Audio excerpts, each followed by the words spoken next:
اب مولا فرماتے ہیں، امام فرماتے ہیں میرے مکتب میں، ہمارے مذہب میں، اسلام میں اور مکتب علی میں اور اہل بیت کے دروازے پر وہی بندہ آ سکتا ہے جس کے وجود میں عقل ہو.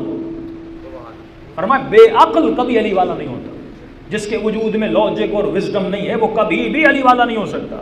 اور یہ جواب بھی وہی دے سکتا ہے جس کے وجود میں عقل ہو. اور عقل مند کی نشانی کیا ہے؟ یتفکرون فی خلق السماوات والارض. جو عقل مند ہے وہ رات اور دن کے بننے میں سوچتا ہے. یعنی عقل مند کی ایک نشانی یہ ہے کہ وہ تھنکنگ کرتا ہے، وہ سوچتا ہے. جو سوچ نہیں رہا وہ عقل مند نہیں ہے. جو بکریوں کی طرح ایک مجمع کے پیچھے چل رہا ہے وہ عقل مند نہیں ہے. جو ٹی وی کی آواز کو سن کر اس پہ لبیک کہتا ہے وہ عقل مند نہیں ہے. جو کوئی کتاب کا کوئی ریفرنس نہیں دیکھتا اور اسی طرح کتاب کو پڑھ کے چلتا ہے وہ عقل مند نہیں ہے. جو ممبر پر آنے والوں کی مجلسوں کو سن تو رہا ہے لیکن ان کی باتوں پر سوچ نہیں رہا یہ عقل مند نہیں ہے. قرآن کہتا ہے لہم آذان لا یسمعون. اے انسان میں نے تجھے کان تو دی ہے لیکن تو سوچتا نہیں ہے. میں نے تجھے آنکھیں تو دی ہے لیکن تو دیکھتا نہیں ہے. میں نے تجھے زبان تو دی ہے لیکن تو تفکر نہیں کرتا، تو تدبر نہیں کرتا، تو تفکر نہیں کرتا. لہم قلوب، ان کے پاس دل تو ہے لیکن ان دلوں کا کوئی استفادہ نہیں کرتے. یعنی جس مقصد کے لیے میں نے تمہاری آنکھوں کو بنایا تھا اس مقصد کے لیے تو اپنی آنکھوں کو استعمال نہیں کرتا. جس مقصد کے لیے میں نے تمہارے کانوں کو بنایا تھا اس مقصد کے لیے سماعت کو استعمال نہیں کرتا. جس مقصد کے لیے میں نے تمہاری زبان کو بنایا تھا اس مقصد کے لیے تو زبان کو استعمال نہیں کرتا. یعنی انسان بنایا تو گیا ہے لیکن اس مقصد پہ نہیں چل رہا جس مقصد کے لیے پروردگار عالم اس کو بنایا تھا. اسی طرح اللہ فرماتا ہے ایمان کی کوئی تعریف ہے لیکن اس تعریف کو تو لے نہیں رہا، تو اپنی تعریفیں بناتا ہوا چلتا جا رہا ہے. عربی زبان ہے لیکن اس کے مفہوم کو کون سمجھائے گا؟ اہل بیت سمجھائیں گے. قرآن تو قرآن ہے لیکن قرآن کے مفہوم کو کون سمجھائے گا؟ اہل بیت سمجھائیں گے. دیکھیے یہی قرآن ہے لیکن پروردگار عالم کی آواز آتی ہے. اسی قرآن کے ذریعے سے کچھ لوگ گمراہ کیے جاتے ہیں، اسی قرآن کے ذریعے سے کچھ لوگوں کو ہدایت ملتی ہے. ارے وہ جو کسی شیعہ کا گلا کاٹتا ہے وہ بھی تو قرآن کی آیت پڑھتا ہے. وہ جو کفر کے فتوے دیتا ہے وہ بھی تو قرآن کی آیت پڑھتا ہے. وہ جو بدعت کے فتوے دیتا ہے وہ بھی تو قرآن کی آیتیں پڑھتا ہے. وہ جو کرتا ہے کہ ماتم حرام ہے، عزاداری حرام ہے، وہ کرتا کیا ہے؟ وہ بھی قرآن کی آیتیں دیتا ہے. اس کا مطلب یہ ہے اسی قرآن کے ذریعے سے کچھ لوگ گمراہ ہوتے ہیں، اسی قرآن کے ذریعے سے کچھ لوگوں کو ہدایت ملتی ہے. سوال یہ ہے جنگ صفین میں جن لوگوں نے نیزوں پہ قرآن کو اٹھایا کیا وہ بھی قرآن نہیں تھا؟ جنگ خوارج ہوئی اور خوارج نے کیا پڑھا؟ کیا انہوں نے قرآن نہیں پڑھا تھا؟ جو حسین کے مقابلے میں میرے مولا کا مقابلہ کرنے آئے تھے کیا ان کے پاس قرآن نہیں تھا؟ یعنی لوگ اسی قرآن سے استفادہ کر رہے ہیں لیکن مسئلہ یہ ہے کہ یہ قرآن کو صحیح طریقے سے سمجھ نہیں رہے، صحیح روٹ پہ قرآن کو لا نہیں رہے، صحیح رستے پہ قرآن کو لا نہیں رہے. کیوں نہیں لا رہے؟ کیونکہ ان کی فکریں پاک نہیں ہے، ان کی افکار پاک نہیں ہے، ان کے مائنڈ پاک نہیں ہے، ان کے راستے پاک نہیں ہے. اور یہ راستے کب پاک ہوتے ہیں؟ جب یہ راستہ علی کے راستے پر آتا ہے، جب یہ راستہ اہل بیت کے راستے پر آتا ہے، جب انسان ایسے سوچنے لگتا ہے جیسے علی بن ابی طالب سوچتے ہیں. بالکل سمپل سی بات ہے. مومن کہتا ہے مولانا مجھے علی بن ابی طالب جیسا بننا ہے، مجھے امام حسین جیسا بننا ہے، مجھے سلمان فارسی جیسا بننا ہے، مجھے میثم تمار جیسا بننا ہے. عزیزو میثم تمار تبھی بنو گے جب میثم کی طرح سوچو گے، حسین ابن علی کی طرح تبھی بنو گے جب حسین جیسا سوچو گے. سوچو یزید جیسا اور بنو حسین، یہ ناممکن ہے. سوچو معاویہ کی طرح اور کہو مجھے بننا علی ہے، یہ ناممکن ہے. پوری باڈی، پورا جسم، اس جسم کو کور اور ہینڈل کون کرتا ہے؟ وہ آپ کا برین کرتا ہے. اگر میں اپنا ہاتھ بلند کر رہا ہوں کس کے کہنے پر؟ برین کے کہنے پر. اگر میری زبان چل رہی ہے کس کے کہنے پر؟ برین کے کہنے پر. اور مولا فرماتے ہیں ہمارا شیعہ وہی ہو سکتا ہے جو عقل مند ہو، اور عقل مند ہوتا ہے جس کی عقل علی کی عقل کے تابع ہو. اس کا مطلب جس کے برین کو علی کنٹرول کر رہے ہو، جس کی عقل کو علی کا. بھائی سمپل سے فضائل ممبر سے پڑھے جاتے ہیں کہ علی کی آنکھ عین اللہ، علی کی زبان لسان اللہ، علی کے ہاتھ ید اللہ. تو وہ سنی، وہ مسلم جس نے یہ سنا کہ شیعوں کا عقیدہ یہ تھا کہ شیعہ جسمانیت کے قائل نہیں ہے، اور وہی شیعہ خود کہے کہ علی لسان اللہ، علی عین اللہ، علی حسن اللہ، علی اللہ کی آنکھیں ہیں، علی کے کان خدا کے کان ہیں، علی کی زبان اللہ کی زبان ہے. پھر آپ کا تصور توحید کیا ہوا؟ جب آپ نے کہا خدا جسم اور جسمانیت نہیں رکھتا، لن ترانی اے موسیٰ نے یہاں دیکھو گے نہ وہاں دیکھو گے. وہ تو ان کا خدا ہے نا جو اپنا پاؤں جہنم میں ڈالے گا. نہ ہم جہنمی نہ ہمارا خدا جہنم میں پاؤں ڈالے. جب آپ کا تصور یہ تھا کہ خدا جسم نہیں رکھتا، پھر آپ نے ممبر سے یہ کہہ دیا کہ علی کی آنکھ عین اللہ، علی کی زبان لسان اللہ، علی کے ہاتھ ید اللہ. اور کل اگر بازار میں مارکیٹ میں کوئی پوچھ بھی لے کہ بھائی آپ تو شیعہ تھے اور آپ کا عقیدہ یہ ہے کہ علی کی آنکھ عین اللہ، علی کے ہاتھ ید اللہ، اور آپ کے بچے نے ممبر سے سنا کہ بابا علی کی آنکھ عین اللہ، علی کے ہاتھ ید اللہ، علی کے پاؤں، علی کی کمر عضد اللہ۔ تو جب خدا جسم نہیں رکھتا تو آنکھیں اللہ کی آنکھیں کیسے بنی؟ کوئی سوال ہے کہ نہیں ہے؟ اور امام فرماتے شیعہ وہ یہ جو سوچتا ہے، ہم نے فضائل علی میں بھی نہیں سوچا جبکہ سوچنا چاہیے تھا، اور سوچو گے تو معرفت بڑھے گی۔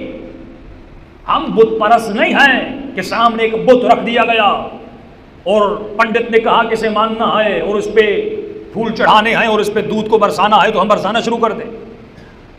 اگر کوئی ہندو بچہ یہ نہیں سوچتا کہ میں پتھر پر پھول کیوں چڑھا رہا ہوں، وہ پتھر جسے اپنا اختیار نہیں ہے، جو اپنے نفع اور نقصان کا مالک نہیں ہے، یہ مجھے کیا دے سکتا ہے؟ اور اگر کسی شیعہ نے اپنے عقیدوں کو اپنا بت بنا دیا، بت بننے کا مطلب یہ تمہیں سوچنے کی اجازت نہیں ہے، الو نہیں ہے کہ سوچو اہل بیت کے بارے میں، یہ اجازت نہیں ہے کہ فضائل اہل بیت کے بارے میں سوچو، پھر ہم میں اور ان میں کوئی فرق نہیں ہے۔ کیا تھا اہل سنت کی نسل آج اتنی شیعت کی طرف راغب کیوں ہے؟ اس کی وجہ یہی ہے کیونکہ آج یوٹیوب ہے، آج سوشل میڈیا ہے، وہ جب کوئی کلپ دیکھتے ہیں تو سوچتے ہیں، ہم کیوں نہ سوچیں، ہم کیوں نہ فکر کریں؟ اگر شیعہ کوشچن کرتے ہیں اور اعتراض کرتے ہیں، اگر اعتراض جائز ہے تو جواب دینا چاہیے کہ جب ہم کہتے ہیں عالم کی جگہ پہ عالم بیٹھے، جاہل کی جگہ پہ جاہل بیٹھے، یہ ایک لاجک ہے۔ جب ہم کہتے ہیں قاتل کو قاتل کہو، مقتول کو مقتول کہو، یہ ایک لاجک ہے۔ کیسے ہو سکتا ہے کہ 2000 لوگ آپس میں لڑیں اور یہاں سے 300 مر جائیں اور وہاں سے 500 مر جائیں اور میں کہوں دونوں جنتی ہیں؟ جب وہ عدل کی کرسی پر بیٹھا ہے، جب وہ خود کہتا ہے ان اکرمکم عند اللہ اتقاکم لعنت اللہ علی الکاذبین لعنت اللہ علی الظالمین، جب وہ خود جھوٹوں پر اور ظالموں پہ لعنت بھیج رہا ہے، تو مجھے کس نے اجازت دی کہ میں کہوں نہیں دونوں جنتی ہیں؟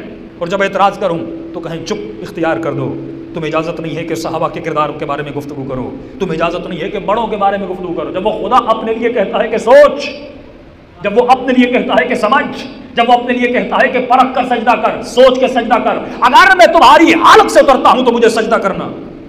لا اکراہ فی الدین، میرے دین میں کوئی جبر نہیں ہے، زبردستی نہیں ہے، مجھے جبر والے سجدے پسند نہیں ہے، مجھے تمہارے اختیار کا سجدہ پسند ہے، مجھے تمہاری رضا کا سجدہ پسند ہے، مجھے تمہاری وہ تسبیح پسند ہے جس میں سجدہ کرو تو اپنے اختیار سے، پر سر اٹھاؤ تو میرے اختیار سے۔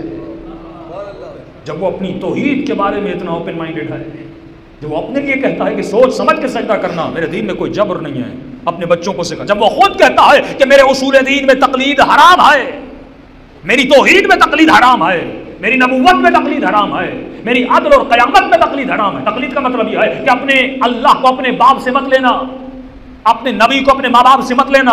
یہ اللہ یہ اچھی بات ہے کہ تو اس گھر میں پیدا ہوا جس گھر میں میرا کلمہ پڑھا جاتا تھا، یہ میری نعمت تھی، لیکن جب سے تو بالغ ہوا ابداً یہ حق نہیں ہے کہ تم نے اگر مجھے مانا تو اپنے ماں باپ کے طریقے سے مانا، اگر تم نے علی کو مانا تو اپنے ماں باپ کے طریقے سے مانا، اور میں تمہارے مذہب میں اصول دین میں تقلید حرام تھی۔ اس کا مطلب یہ تھا اگر مجھے ماننا ہے تو سوچ سمجھ کے مان، اے جوان، اگر رب کی توحید کو ماننا ہے تو سوچ کے مان، وہ رب ہے تو کیسا ہے، وہ ہے تو کہاں ہے، وہ ہے تو صفات کیسی رکھتا ہے تو اس نے کائنات کو کیسا بنایا ہے، اور اگر بنایا ہے تو کسی مقصد کے لیے بنایا ہے۔ لیکن اگر تو سوچ سمجھ کے نہیں مانے گا، اس کا مطلب یہ ہے تمہارے عقیدے بھی وہی اندھے عقیدے ہیں، تمہارے عقیدوں میں بھی کوئی عقل و عقلانیت نہیں ہے۔ تو جب تک انسان سوچے نا، اور جواب چاہیے کہ علی کی آنکھیں اللہ کی آنکھیں بنی تو کیسے بنی، اور جواب وہی دے سکتا ہے جس نے اپنے عقیدوں میں کیا کیا ہو، سوچا ہو۔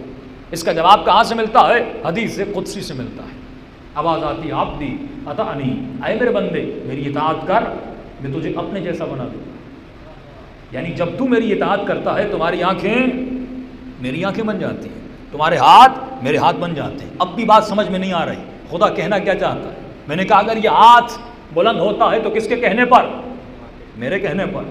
عام سی مثال دوں، اگر میں ممبر پر بیٹھ کر زبان سے گفتگو نہ کروں، صرف سوچوں اپنے برین میں کہ آپ سب لوگ کھڑے ہو جائیں، کھڑے ہوں گے آپ لوگ؟ ابداً کہیں گے مولانا، اور میں آپ سے لڑنا شروع ہو جاؤں کہ بھائی کھڑے کیوں نہیں ہوئے؟ آپ کے مولانا آپ نے کہا کب؟ اور میں کہوں نہیں میں نے سوچا تو تھا۔ تو آپ کہیں گے مولانا ہم آپ کی سوچ کو ریڈ کیسے کریں؟ جب تک یہ کان سنیں گے نہیں تب تک اوبے نہیں کریں گے، تب تک اطاعت نہیں کریں گے، تو سننا ضروری ہے اس کا۔ لیکن اگر میں اپنے ہاتھوں کو کہوں نہیں، سوچوں کہ یہ کھڑے ہو جائیں، اور جب میں آپ کو کہوں میرے ہاتھ نے سنا نہیں، میں نے سوچا اور یہ کھڑا ہو گیا، تو آپ کا ہاتھ کیوں نہیں کھڑا ہوتا؟ تو آپ کہیں گے مولانا یہ میرا ہاتھ ہے، یہ میرے سوچنے پہ کھڑا ہوگا، آپ کے سوچنے پہ کھڑا نہیں ہوگا۔ یہ آپ کا ہاتھ ہے، یہ آپ کے سوچنے پہ کھڑا ہوگا، میرے سوچنے پہ کھڑا نہیں ہوگا۔ تو یہاں پر ایک چیز تو ڈکلیئر ہو گئی کہ آپ کا ہاتھ آپ کا اس لیے ہے کیونکہ وہ آپ کی سنتا ہے، میرا ہاتھ میرا اس لیے ہے کیونکہ یہ میری سنتا ہے۔ آپ کا ہاتھ میرا نہیں ہو سکتا کیونکہ میری نہیں سنتا، میرا ہاتھ آپ کا نہیں ہو سکتا کیونکہ یہ آپ کی نہیں سنتا. میرا ہاتھ میرا اس لیے ہے کیونکہ یہ میرے ارادے کو سمجھتا ہے. آپ کا ہاتھ آپ کا اس لیے ہے کیونکہ یہ آپ کے ارادے کو سمجھتا ہے. آپ کی آنکھ میری نہیں کیونکہ میرا ارادہ نہیں سمجھتی. میری آنکھ آپ کی نہیں کیونکہ یہ آپ کا ارادہ نہیں سمجھتی. فرمایا علی کی آنکھیں عین اللہ اس لیے تھی کیونکہ علی کی آنکھیں اللہ کا ارادہ سمجھتی تھی.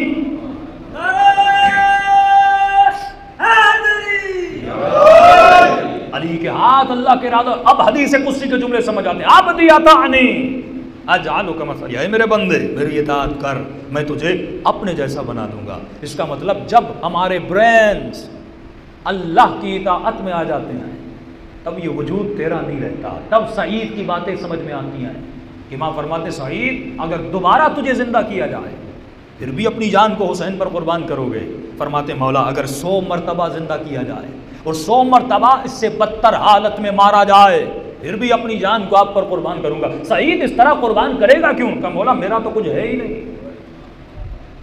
مومن اپنا راستہ اہل بیت سے جدا تب کرتا ہے جب وہ اپنے ہاتھوں کو اپنا سمجھتا ہے، جب وہ اپنے بچوں کو اپنا سمجھتا ہے، جب وہ اپنے ٹائم کو اپنا سمجھتا ہے، جب وہ اپنے مال کو اپنا سمجھتا ہے. جب تک تو ان چیزوں کو اپنا سمجھو گے تب تک اہل بیت سے مل نہیں سکتے. جب تک ان چیزوں کو خدا کا سمجھو گے تب تم میں جذبہ قربانی آئے گا، تب تم میں جذبہ ایثار آئے گا، تب تو امام زمانہ کے راستے پہ چلنے کی ہدایت کو پیدا کرے گا. تب تجھے سمجھ آئے گا کہ حسین ابن علی اتنی آسانی سے علی اکبر کو قربان کیسے کر سکتے ہیں، علی اکبر کو قربان کیسے کر سکتے ہیں، سیدہ زینب کو کیسے قربان کر سکتے ہیں، اپنے بھتیجوں کو کیسے قربان کر سکتے ہیں. کیونکہ امام بتاتے ہیں یہ تو میرے تھے نہیں، یہ علامتیں اور نشانیاں اور امانتیں کس کی تھی؟ پروردگار عالم کی تھی. جب اس کی راہ میں ان کو قربان کرنے کی ضرورت پڑی تو ہم بے جھجک اپنا سب کچھ قربان کر دیتے ہیں کیونکہ ہمارے پاس اپنا دیا ہوا کچھ بھی نہیں. جو کچھ ہے وہ عطا پروردگار عالم ہے. صلی اللہ علیہ محمد